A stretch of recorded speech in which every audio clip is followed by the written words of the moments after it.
everyone. Bob here. Welcome to Stop Leg Cramps at Night Now.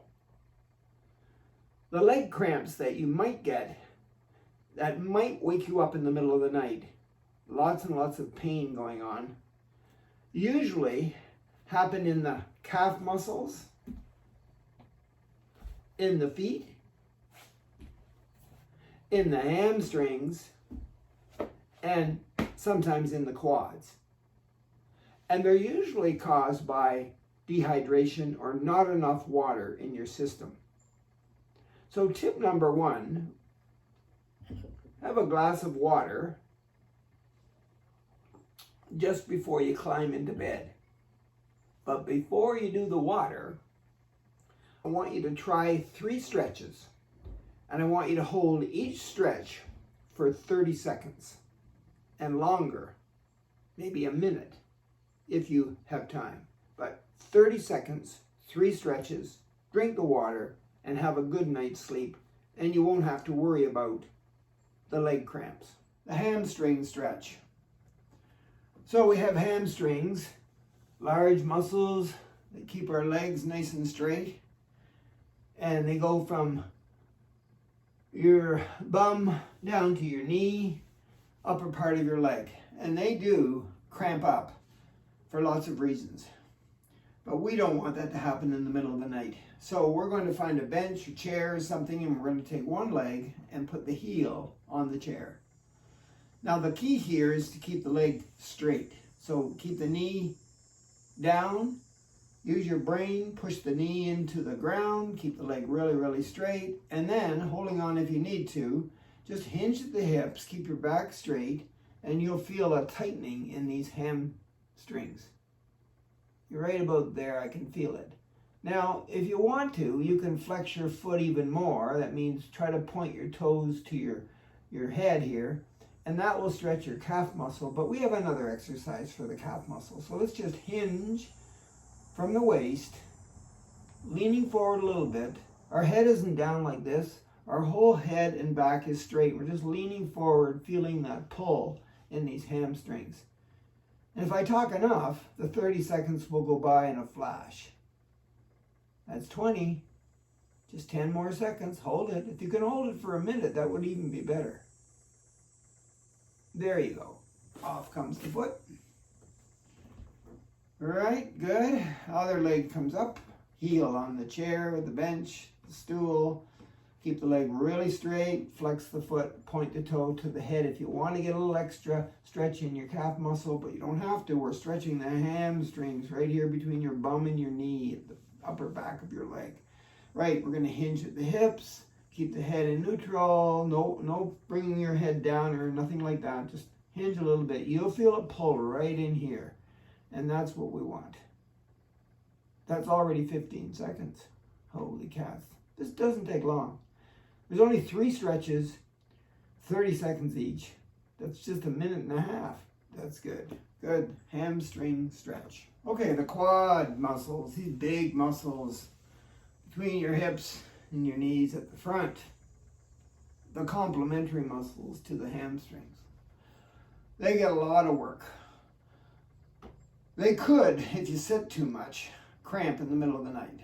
So here's the deal. I'm going to hold on so I stand up nice and tall. I'll take the outside leg here and I'll try to hold on to the ankle.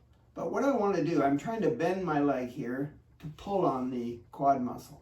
But I want my knees to be together and I want to stand up nice and tall. And that's hard for me to do, because I have a problem with this knee. So I'm just going to bend, I'm going to maybe hold on to my pant leg here. I'm going to pull up my leg, pull it up nice and high, keep my knees together and stand nice and tall.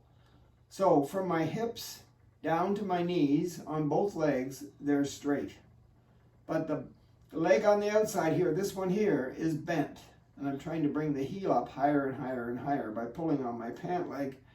But you can hold on to your ankle if you don't have a knee problem like me. It's only 30 seconds. You only got 10 more seconds because I talk so much. Stand up nice and tall. Feeling it right there in the quad. 30 seconds. A minute would be better. So this time I'm going to do the other leg. I'm going to turn around so you can see what's going on from the back. I'm going to stand up nice and tall, plant my inside leg for balance and stability, grab my ankle, maybe around closer to the foot, and bring my knees together. And you can either pull up or you can push your foot into your palm. But stand tall, keep your knees together, and hold it for 30 seconds. I don't want the knee out here, I don't want it up here, and I don't want it back. I want it right beside the other knee. Just for 30 seconds. There's no cramping going on in our house, I hope. Because I work too hard, and so does my wife, at keeping my muscles in good shape. I stretch them after I work them out, and that prevents these problems from happening.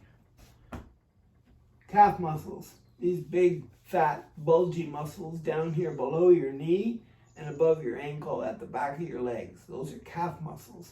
They have a really fancy name. I like to call them gastrocnemius muscles. Gastrocnemius muscles, calf muscles. It makes me feel like I'm smart.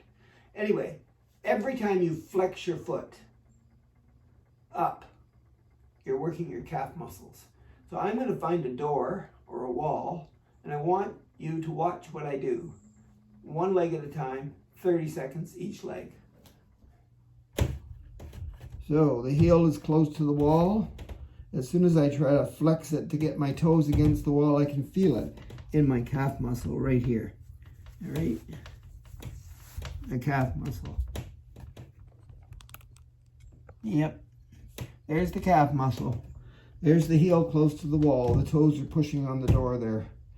And I'm either leaning into the wall with my upper body or I'm just standing up straight. Either way, I can feel it in my calf muscle. Because that's the guy that gets me sometimes in the middle of the night. I never forget to stretch my calf muscle or my gastrocnemius muscle for 30 seconds and sometimes a minute. Good, let's try the other leg. So I put the foot down, heel close to the wall, toes on the wall or the door, and then I lean forward, push my whole body forward a little bit, putting pressure on this calf muscle, which means it's stretching. Good work. Just for 30 seconds or maybe a minute. Are you trying it with me? Good. It's not hard to figure out. Anytime you flex your foot. Good work. The last exercise is a bonus for you. I usually don't have a nocturnal or a nighttime cramp in my foot, especially in the bottom of my foot, but sometimes I do. And sometimes I have it when I'm in the pool swimming because I'm doing the opposite to a flex. I'm extending my foot, trying to kick, you know, the old flutter kick, and that tightens up, contracts the muscles in the bottom of my foot. So I'm going to flex my foot this way, pull my toe in. Yep, that does work my calf muscle too. I'm going to hold that for 15 seconds. And then I'm going to point it the other way like I'm a ballerina. Maybe I'll hold my leg here, maybe I'll set it on the bench, but notice what I'm doing. I'm flexing, extending. I'm extending the foot, working those muscles in the bottom of my foot. Also working the muscles around my ankle. So I want to hold it this way maybe, and this way. Why not do both? So it works your calf muscles too. Who cares? You're working on the bottom of your foot. Now some people, they like to stand on the balls of their foot right here and their toes. Stand up on the balls of your foot and your toes with your heels off the ground. That's another way to do it. We'll do that in a second. Let's try the other leg. Okay, I'm going to flex it. Just for 15 seconds. You don't have to be on a bench like this. As long as you can get a hold of your toes and pull them toward your body. All right, let's do the extension here. Whoa, I can feel it. It's cramping up just because I'm doing that. I don't do that very often. So you need to practice flexion, extension, and you need to hold it there. If it cramps, you know, give it a little massage, take a rest, and then try it again. Okay, now I'll show you the one that most of you maybe have seen. I'm going to stand close to the wall so I can hold on for balance, but watch what happens to my feet. I come up, push my heels up nice and high, stand on the balls of my feet and my toes. Hold it for my 30 seconds. And that should do the trick.